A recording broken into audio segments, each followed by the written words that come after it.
Yeah, Shalom. I'd like to start by giving all praise to the Most High. How Hashem Yahshai B'Hashem Makar Bro Iram coming again with another lesson. And I watched a video made by Apostle Tahar, and he was basically saying that, man, you know, a lot of brothers don't like to deal with the Hebrew. Okay, now so obviously I was thinking of video topics and titles, so I said, well, since that's been put out there, let me just make a little video on some Hebrew. Alright, now I myself, I'll put up videos on Hebrew.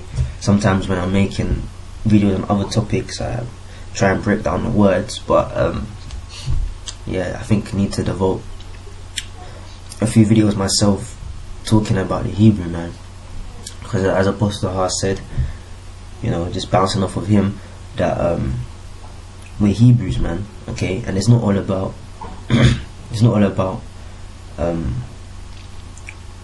you know, doing the things that you like, but it's also about striving for the masteries and the things that you might find hard.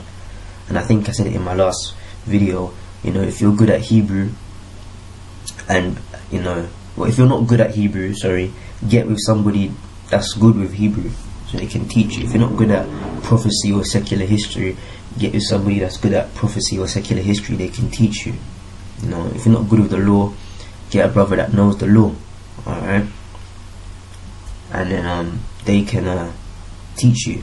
Okay, because everybody has it's natural for everybody to have their specialities. Anyways, I'd like to start off by reading the prologue in the book of Ecclesiasticus, also known as Sirach 1 and 1. And the prologue, and it says, the prologue of the wisdom of Jesus, the son of Sirach. It's not talking about his name would actually be Yahushai, but it's not talking about Hamashiach, the son of the Messiah, or it's not talking about him. It's talking about another man, because hey, man, the name Yahushai was popular. Both names, Hahushai and Yahushai, was popular.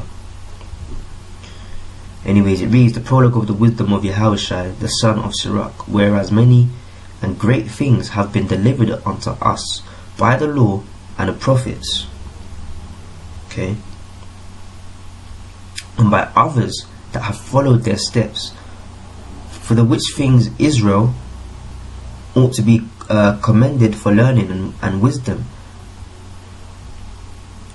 and whereof not only the readers must needs become skillful themselves, but also they that desire to learn be able to profit them which are without, both by speaking and writing. My grandfather Yahushai, when he had much given himself to the reading of the law and the prophets and other books of our fathers, and had gotten therein good judgment, was drawn on also himself to write something pertaining to learning and wisdom, to the intent that those which are desirous to learn and are addicted to these things, we're going to go back to that word in a bit, moving on, might profit much more in living according to the law.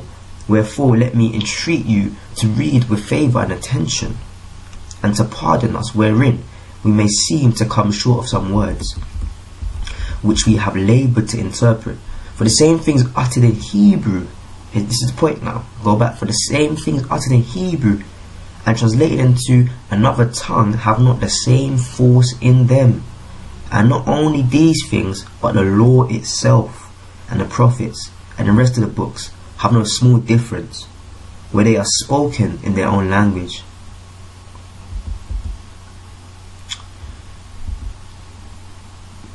That's the main point, but I'll read on just to finish the passage. For in the 38th year, coming into Egypt, when Euergetes was king, and continuing there some time, I found a book of no small learning. Therefore I thought it most necessary for me to bestow some diligence and travail to interpret it, using great watchfulness and skill in that space, to bring the book to an end, and to set it forth for them also, which is a strange country, and willing to learn, being prepared before in manners to live after the law. All wisdom cometh from the Lord, and is with him forever. Right. Well, I just want to backtrack to the part here. For the same things are in Hebrew, and translated into another tongue, have not the same force in them. And not only these things, but the law itself and the prophets and the rest of the books have a small difference when they are spoken in their own language. So the prologue of Jesus, Yahushua Sirach, he's saying that, look man, it's not an easy thing to translate books. It takes much travail, alright, much hardship, much toil and labour. However, upon translation, they realize that it carries not the same weight. Things uttered in another language, which was translated from the Hebrew, carry not the same weight. He even says the law itself, the prophets and the writings and the other books, which makes up the Bible which we know today. Now, some of the best scholars and translators have translated the Bible, but it still doesn't take away the fact that we should aspire and strive to know some Hebrew. Now, we've grown up in a Western culture and society, way of life, all our life, in this last captivity anyway, right? So our mindset is westernized, especially when it comes to language. But that doesn't mean that you shouldn't strive to learn the Hebrew, because that is a part of the doctrine. You can't know everything and then say, oh yeah, but I know everything in English, but I don't want to deal with the Hebrew. I don't want to know about Hebrew words. I don't want to speak it. Okay, you've got to get into it, man, because that's a part of the doctrine. You know, you can't just say, oh yeah, we know we're Hebrew Israelites, but you don't know the language, man. And as Apostle Tahar said, when you read Hebrew or start learning to read it, you can't read Hebrew and think English. You've got to think Hebrew, read Hebrew. English has to be fully exterminated from your mind when you approach a Hebrew text. So I'm going to go over a few prayers in the Hebrew. This is, and the name for the language is Lashawan Kodash. Lashawan here, as you can see, Lashawan means tongue. Okay, they will say language, but it really means tongue. Kodash means holy, so holy tongue. You can also call it Lashawan Tahar, which means pure tongue, but it's mostly known as Lashawan Kodash. Alright, and as you can see here, in English it's got holy tongue, but when you read it, it says tongue holy, because in Hebrew, along with many other languages, but today we're dealing with the Hebrew, but in Hebrew, the subject comes first. So the subject is the tongue, the language. So you'd say, if I were to literally translate it, it would be tongue holy. But in English, you don't say tongue holy, you say holy tongue, as you can see. But in the Hebrew, it's Lashawan Kodash, which is tongue holy. And that goes back to what I was just saying about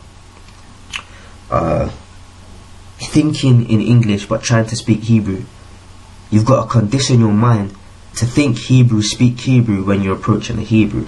So anyway, our language is called the Lashawan Kodash, or Ha Lashawan Kodash, because Ha, H-A, Ha is the in Hebrew, or pertaining to. Okay, so instead of saying the Lashawan Kodash, we would say Ha Lashawan Kodash, the holy tongue. or the tongue holy. Okay.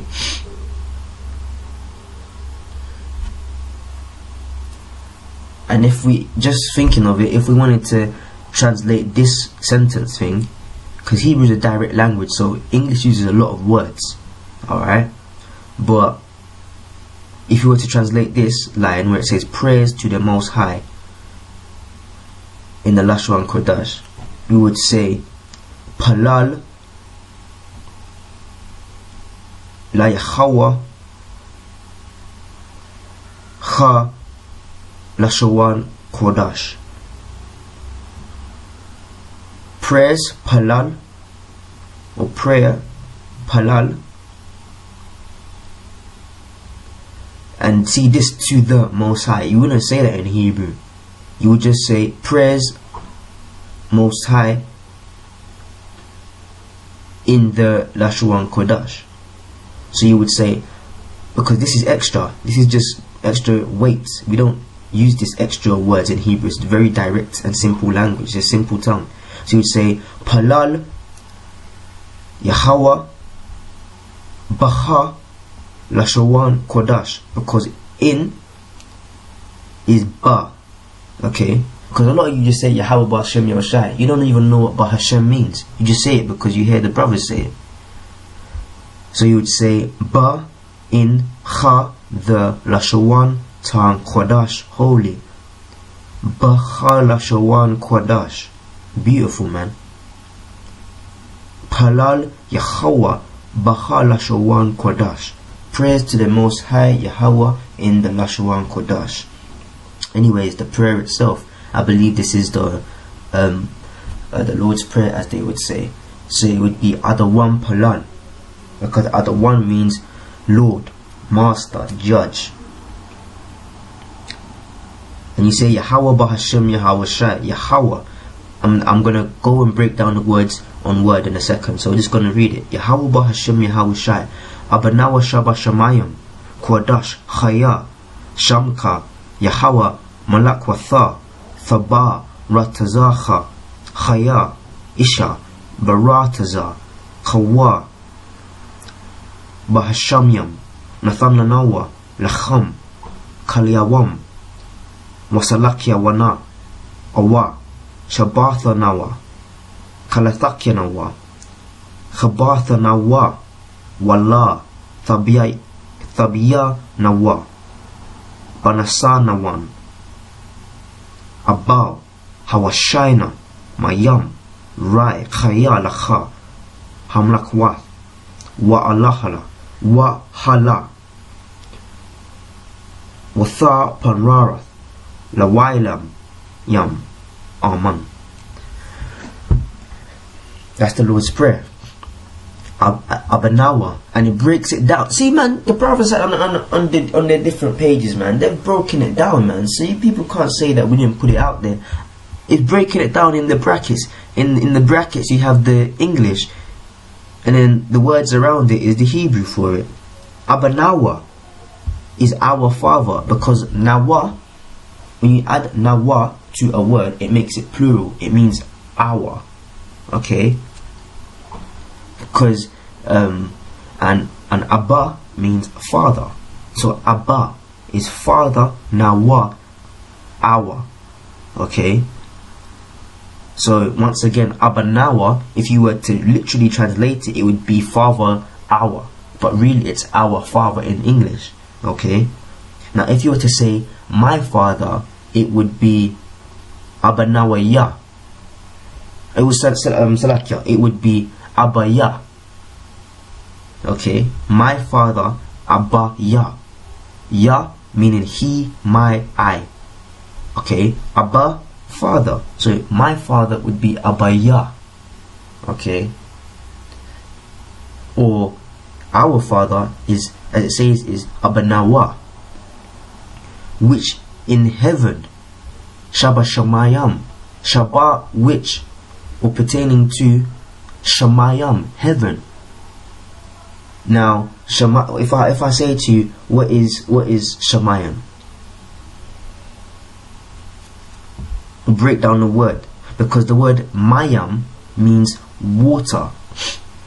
And when you put the word Shama and Mayam, or Sha and Mayam together, it really means the levels of water, because this whole world is made of water, this universe. So the levels of water also refers to heaven.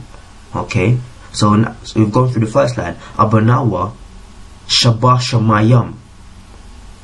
So our Father in the heavens, or in heaven, Kodash, holy, Chaya Shamka, is your name, because Sham is name. So holy pertaining, holy be is Chaya. So holy be your name, Cha, saying your, Cha. And in the Hebrew, you've got a little, for lack of a better phrase, you got a little phlegm or ka sound to it. Okay, we don't have that in English. A lot of other Shemitic languages have it, Hebrew being the number one language for it, but in English we don't have that. Okay, so it's not because I'm trying to be extra or saying it because I want to be fancy. It's just the truth of how it's spoken. It's Shamcha. Okay, and we're going to go to the alphabet and see where we get that ka sound from. Okay, so Chaya be Shamcha, holy be your name. Or Qadash Chaya Shamcha, holy be your name. Yahweh Malak wa Tha'a, your kingdom. Thaba, come. Ratazah, because Ratazah is the will of Yahweh, meaning Lord's will. Because sometimes people say, oh yeah, I'll see you tomorrow, and they leave it at that. You don't know if the Lord has appointed that your time ran out before tomorrow comes. So really, and our brothers do say it, but we're getting at understanding what it means. But when you say, oh, I'll see you tomorrow at Yahweh Ratazah, saying if the Lord wills, or if the Lord permits, I'll see you tomorrow, because you don't know when your time is. So Ratazah is the will, okay, and Cha or Ka is your. So Ratazah Cha, your will be done. Now the words of God, I'm not going to go through them again. So we've already gone through B, which is Haya. A shot done. Baratazah or Bahrat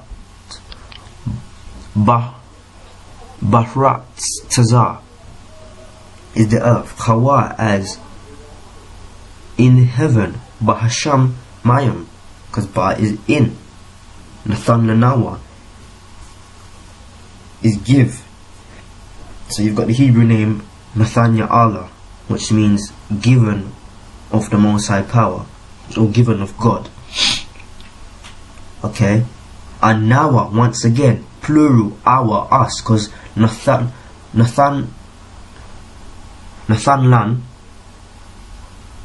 is give, okay, or given. But the Nawa once again makes it plural, our, or us.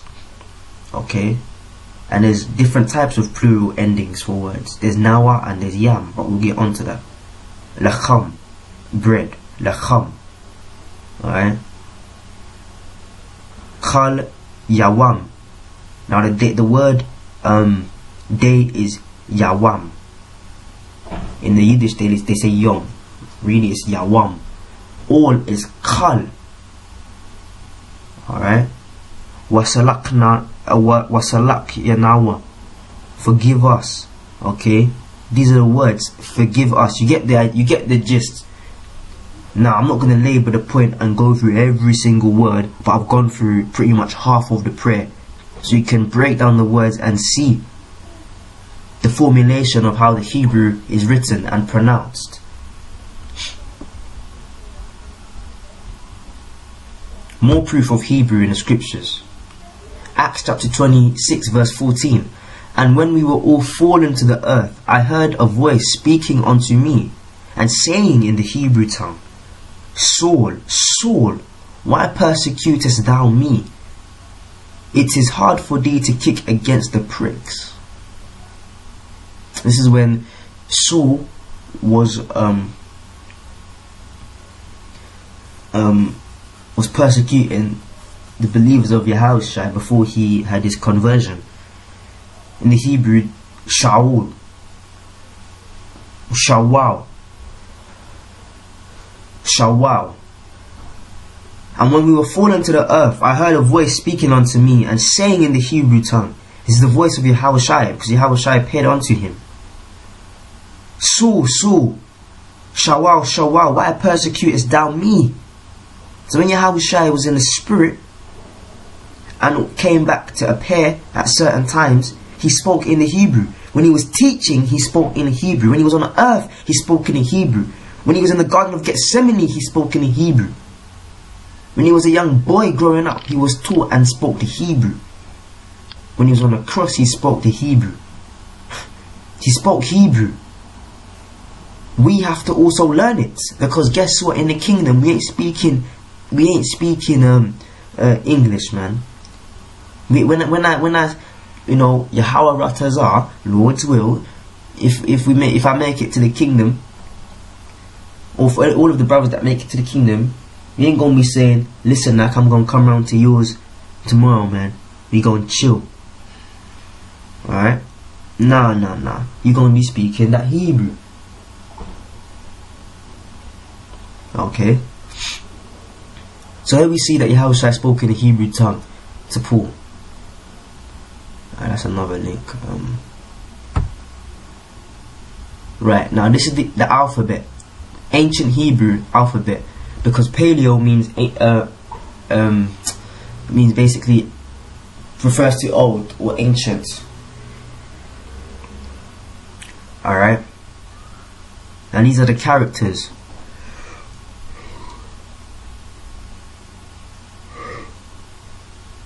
Salakia, which by the way means forgive me, because some people just say, oh, Salakia, because they just see, you know, oh, it's something you say when you make a mistake, or you know, you want to be pardoned for something. But ask them what Salakia means, they don't know what it means. Anyways, moving on. Right, you start from right to left. You start here. We don't start here. You start here, because in English you would start here, but in Hebrew you read right to left. Everything in this kingdom is backwards, man. So you start here. This is the first character. Ah, looks like an A here. Okay, or looks like the cattle.